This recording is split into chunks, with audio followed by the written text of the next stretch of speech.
अभी जो हमारे गेस्ट हैं यहाँ पर पीछे बैक स्टेज पर, वो अभी तक जितने भी गेस्ट आए हैं उसमें से सबसे कम एज इनकी है। उनको आप सब गूगल बॉय ऑफ इंडिया के नाम से जानते हो। Please give a energetic and warm welcome to Kautilya पंडित।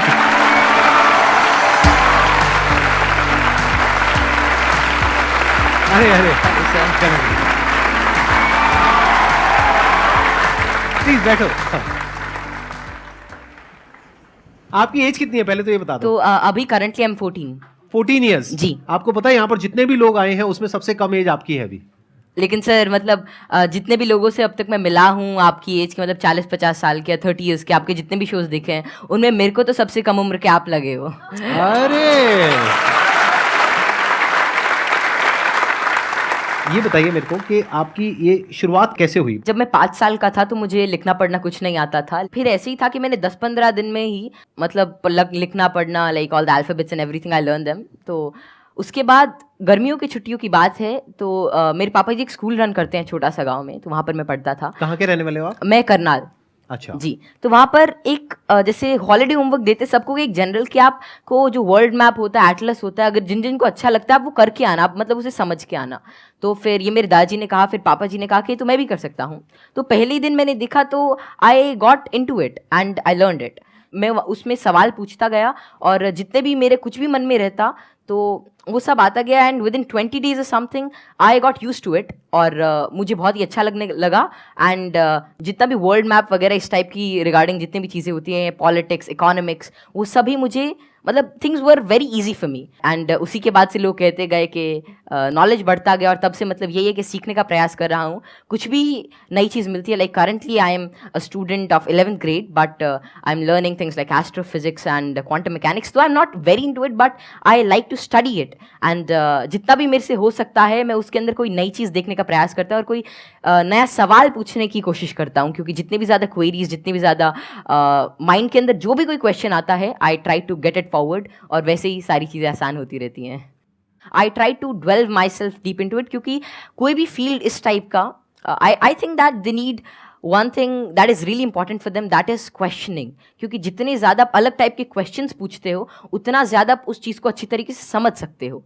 तो वही है कि मैं अभी भी क्वेश्चंस नए ढूंढ रहा हूँ, जवाब उनके मिल ही जाएंगे। बस ये है कि जितने ज़्यादा और नए और अच्छे क्वेश्चंस मेरे पास आते गए और आते हैं उनसे मैं आगे बढ़ने का कोशिश कर रहा हूँ। क्वांटम फिजिक्स में वेव पार्टिकल थ्योरी है जी सर। तो उसको आपने स्टडी किया होगा। हाँ, जैसे कि wave particle theory, dual nature of light and matter, वो सब, हाँ वो सब अभी धीरे धीरे मैं कर रहा हूँ। और स्पेशली अभी तो मैं एस्ट्रोफिजिक्स जो है वो ज़्यादा पढ़ रहा हूँ।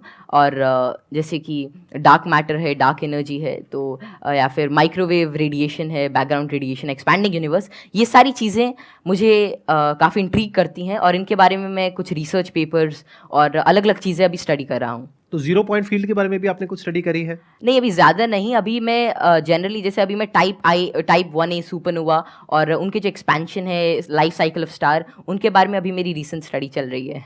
मैंने आपकी यूट्यूब पर एक वीडियो देखी थी जिसमें एक न्यूज़ एंकर आपसे कुछ पूछ रही थी और आप एक एक करके सारे सवालों के जवाब दे रहे थे। तो क्या अभी भी आप उस तरह से सवालों के जवाब दे सकते हैं? कोई भी आपसे कोई भी कैसा भी सवाल पूछेगा तो आप जवाब दे सकते हैं? क्योंकि ऐसा है कि नॉलेज तो एंडलेस है और सब कुछ तो कोई जान ही नहीं सकता। लेकिन ये है कि जितना ज़्यादा मतलब अपने सराउंडिंग्स को ऑब्जर्व करते हैं तो उतना ज़्यादा क्या है, जितना ज़्यादा आप नॉलेज ग्रहण करते रहते हैं उतना आपका माइंड एक तरह की मैग्नेट की तरह बन जाता है। और उसके बाद कोई भी इंफॉर्मेशन, कोई भी चीज़ वो आपको आती रहती है। और ऐसा है कि बहुत सारी चीज़ें मेरे को नहीं भी पता होती और मैं उनको सीखता हूँ। अगर मानो कोई नई चीज़ मेरे को आज पता चलती है तो मैं उसे सीखूंगा और that would be like great for me. तो कोई भी चीज़ I always like to entertain and get new answers and new questions, क्योंकि उसी से ही एक नया फील्ड, एक नया पर्सपेक्टिव मेरे लिए ओपन हो जाता है। एक्सेलेंट जी। तो अब एक काम करते हैं, आप में से किसी के भी माइंड में कोई भी क्वेश्चन है किसी भी तरह का तो वो आप इनसे पूछिए।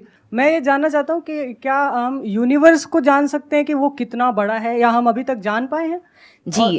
क्या तो क्या पैरामीटर्स हो सकते हैं उसको नापने के लिए? जैसे कि हमने सुना है कि लाइट ईयर्स होते हैं। जी जी। पर वो कितना बड़ा है, क्या हम इमेजिन कर सकते हैं या हम एक्चुअली में उसे प्रैक्टिकली पता कर सकते हैं क्या? तो जो यूनिवर्स की जो एक्सपैंडिंग यूनिवर्स थ्योरी थी वो एडविन हबल ने दी थी और उनके अकॉर्डिंग जो अभी यूनिवर्स की जो एज है वो नियर अबाउट 13.9 बिलियन ईयर्स है और उसी रेट से अभी एक्सपैंड कर रहा है। तो यूनिवर्स जो अभी हमारी थियोरी है यूनिवर्स के जो मोस्टली एक्सेप्टेड है, that is of expanding universe. अभी के हिसाब से हबल कांस्टेंट होता है दैट इज 65 मेगापास्क।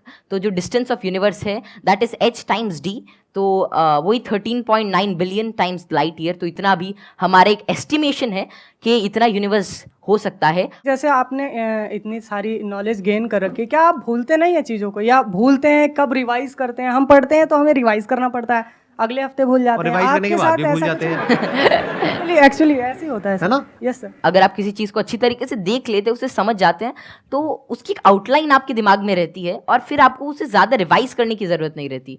तो वही है कि किसी भी चीज़ का कॉन्सेप्ट रहता है, तो अगर आपको वो समझ में आ गया तो information is just like, I think that information is not the main part. If you understand the thing properly, फिर आपको वो सारी चीज़ें आसानी से याद रहती है, आपको कोई उसके लिए एक्स्ट्रा एफर्ट्स नहीं करने पड़ते। सर पूछ रहे थे, बोल रहे थे ना कि मैं मैटर के बारे में स्टडी कर रहा हूँ, तो मैं ये जानना चाह रहा था कि जो इलेक्ट्रॉन प्रोटॉन है इनका मतलब सबसे पहले किसने बताया था इनके बारे में? तो इलेक्ट्रॉन की जो डिस्कवरी थी, तो यार 9th क्लास की एनसीईआरटी में मिल जाता है। तो जो इलेक्ट्रॉन की डिस्कवरी थी वो जे थॉमसन ने करी थी, और प्रोटॉन जो मिला था वो रदरफोर्ड के एक्सपेरिमेंट से हमने डिड्यूस किया था। और चैडविक ने, मतलब जेम्स चैडविक ने, जो बेरिलियम की मतलब जो रेडियो एक्टिव सोर्स से डीके को स्टडी किया था, उससे न्यूट्रॉन के बारे में पता चला था। ये तो बहुत बेसिक क्वेश्चन है भैया, कुछ अच्छा पूछो। थोड़े अच्छे क्वेश्चन पूछो, क्या पूछ रहे हो आप लोग यार? टोटलिया, अब मुझे आपसे एक क्वेश्चन है कि आप जितने सेलिब्रिटी से मिलते हो, तो आप इतने जो मिलने से पहले जो बात करने का जो एक होता है नर्वसनेस, इसको कैसे दूर करें? आप जैसे संदीप सर से बात कर रहे हो और बड़े बड़े आप सेलिब्रिटी से मिले हो, तो आप किस तरह से इतना एक्सपीरियंसली आप बात कर लेते हो किसी से? देखिए, जैसे आज मैं यही सोच के आया था कि मैं संदीप सर से मिलूंगा और उनसे बहुत कुछ सीखने को मिलेगा। तो ऐसा तो है नहीं कि संदीप सर आएंगे और मेरे से पूछेंगे चल ये बता, और फटाफट अगर कुछ गलत बताया तो एक थप्पड़ मारेंगे, ऐसा तो होगा नहीं ना। मतलब प्यार से बात करेंगे और अपना आशीर्वाद देंगे, कुछ अच्छा नई चीज़ शेयर करेंगे। तो वही है कि आप मतलब एक फ्री एंड पे रहें, और जहाँ पर भी आप मतलब अपने से आप सच जो है वो एक्सपेक्ट करें कि अगर मैं कहीं से सच बोल रहा हूँ तो थिंग्स वुड गेट ईजी, और make it easy in your brain. और हर जगह से अगर आप कुछ अच्छा सीख करने की कोशिश करते हैं, ट्रुथफुल रहते हैं, तो आप में nervousness is just a state of mind, और ये बस चला जाता है, जस्ट मिराज। तो बस संदीप सर हैं, आज इनसे बहुत कुछ सीखने को मिलेगा, आप सभी से आज बहुत कुछ सीखने को मिलेगा। तो आप ऐसा कुछ एक अपना परसेप्शन रखिए और फिर सारी चीज़ें आपके लिए आसान हो जाएंगी। मेरा ये क्वेश्चन है कि जैसे चंद्र ग्रहण लगता है, सूर्य ग्रहण लगता है, तो उसका कैसे पता लगता है कि वो कब लगेगा और किस टाइम में लगेगा, या कितना, उसका कैसे पता लगता है? ये तो पता है कि वो क्यों लगता है, बट इसका कैसे पता लगता है कि अब लगेगा, या कैसे, उसका क्या होता है? तो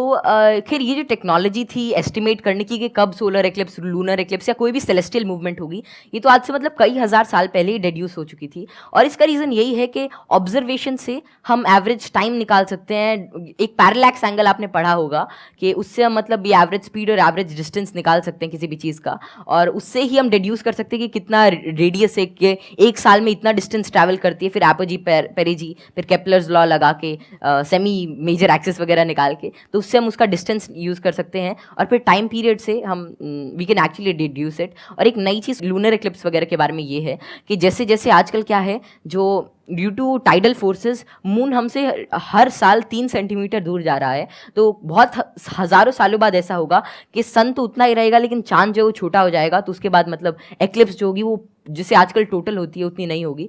तो ये estimation it is done by using observation. और एस्ट्रोनॉमी एक ऐसा फील्ड है जो हज़ारों सालों तक ऑब्जर्वेशन से ही चला, और बहुत सारे पुराने साइंटिस्ट जैसे केपलर, गैलीली, आर्यभट्ट, जितने भी बड़े लोग थे जो पुराने ज़माने के, वे सभी ऑब्जर्व करते थे। उनकी ऑब्जर्वेटरीज होती थी कि कैसे कैसे जो हेवनली बॉडीज़ हैं ये इंटरैक्ट कर रही हैं, कैसे कैसे ट्रैवल कर रही हैं, इनमें क्या चेंजेस हैं, और उन्हीं सभी चेंजेस को एस्टिमेट करके, उन सभी को देख के आज हमने मतलब ऐसी सारी टेक्नोलॉजी को रिड्यूस किया है कि जिससे हम कर सकते हैं, एस्टिमेट कर सकते हैं उनका टाइम पीरियड, उनका डिस्टेंस, और कैसे वे एक्ट करेंगे। Excellent ji, big round of applause for him.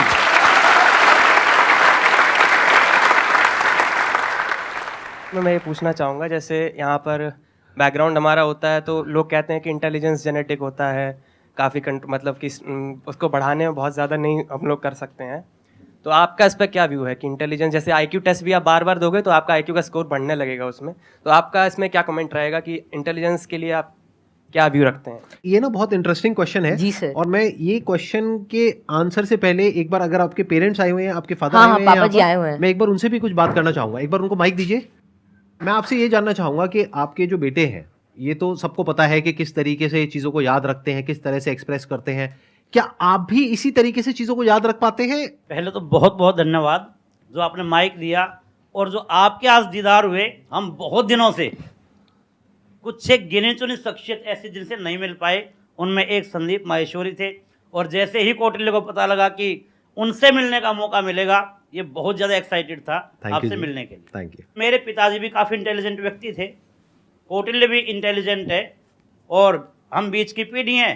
थोड़ा सा मैं कुछ कम हूँ, ये दोनों दादा पोता थोड़े ज़्यादा बहुत ऐसे बच्चे हैं जो मेरे से बहुत ज़्यादा इंटेलिजेंट है, मेरे को लगता है, जिनकी बात करने के ढंग से, जो इतने ज़्यादा, आपने छोटे बच्चे को देखा होगा, वो बहुत अच्छे अच्छे सवाल पूछते हैं, मतलब वे कुछ भी पूछ लेते हैं, और मतलब आपको लगता है कि अरे नहीं, ये तो इससे मतलब एज से बहुत ऊपर की चीज़ है, मतलब या तो आप किसी और मूड में होते हो, और हम उसे इग्नोर कर देते हैं। तो जैसे जैसे हम सवाल पूछते हैं, उतना ज़्यादा हमारे अंदर एक मतलब चीज़ों को जानने के लिए एक चाह रहती है, और अगर हम वो उस क्यूरियोसिटी को कर्ब नहीं करते हैं, तो उतनी ही ज़्यादा मतलब वो बाद में सवाल पूछता है, उसके एक इंक्विजिटिव ब्रेन रहता है, और curiosity something that drives this intelligence, and I don't think that there is such a great involvement of IQ and genetics. लेकिन हाँ, अगर आपका मन है कि कोई चीज़ जानने का, कोई चीज़ करने का, then it's all about will power, और कितना आप उसमें टाइम डिवोट करते हैं, कितना आप क्यूरियोसिटी और इंटरेस्ट से काम करते हैं।